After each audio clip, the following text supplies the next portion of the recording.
Ladies and gentlemen, in this RedGamingTech.com video, we finally have some news on Resident Evil 6 for the PC.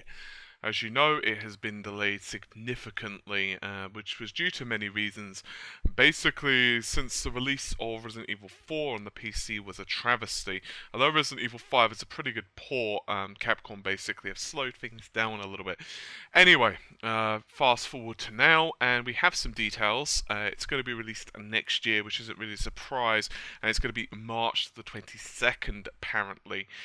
So the good news is, in addition to the regular game, PC players will also be getting the DLC currently available for no extra cost, including the No Hope difficulty, which is cool. And if you actually buy it via Steam, you'll also be getting the cloud saving ability, friends, and you guys know the rest of it. So anyway, in terms of the minimum specifications, bear in mind minimum is going to be Windows XP onwards. So you have no problem if, for example, if you have Windows 7/8. A dual-core processor of pretty much any description should do you, but 2.4 GHz or Athlon X2. So very low processor requirements, nothing too strenuous at all.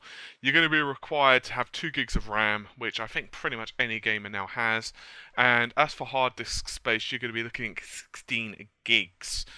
Which is fairly meaty bits, mostly of course for all the FMV and audio, and basically a GeForce 8800 GTS or better is going to be required. So obviously something along the lines of, say, an ATI 4850 or something similar, should I say AMD now. As for the recommended, so in other words, to play the game in more cool glory, you're going to be wanting the same type of OS. And you're also going to be wanting a quad-core processor of 2.7 GHz or an AMD Phenom X4 3 GHz or better. I'm guessing pretty much any of the Q6600 range or Q9400 would probably be absolutely fine for this.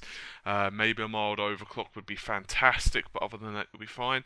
You're going to be required 4 gigs of RAM, which once again isn't really a strain, and of course 16 gigs of hard drive. Gone are the days where you're only going to be having partial installs. I'm sorry.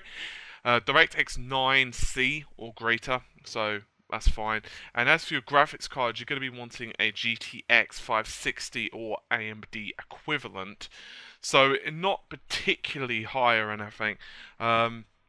So yeah, hopefully the game will be a very good port. I think it will be, mostly because of the fact that they're actually taking the extra bit of time rather than just kind of rushing it, which really annoyed fans on the previous title. I don't know if you guys remember playing Resident Evil 4 on the PC. It was actually a pretty good game, apart from the no mouse support.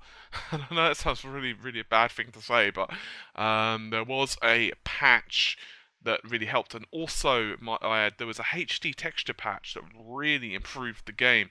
So if you're an owner of Resident Evil 4, I'd actually recommend you check out if you haven't. Anyway, I think that just about covers this particular quick video. Hopefully you guys have found it helpful. I will see you around soon, so take care. And obviously on RGT, I'll be covering it the second the game hits the PC. So take care of yourselves and bye for now.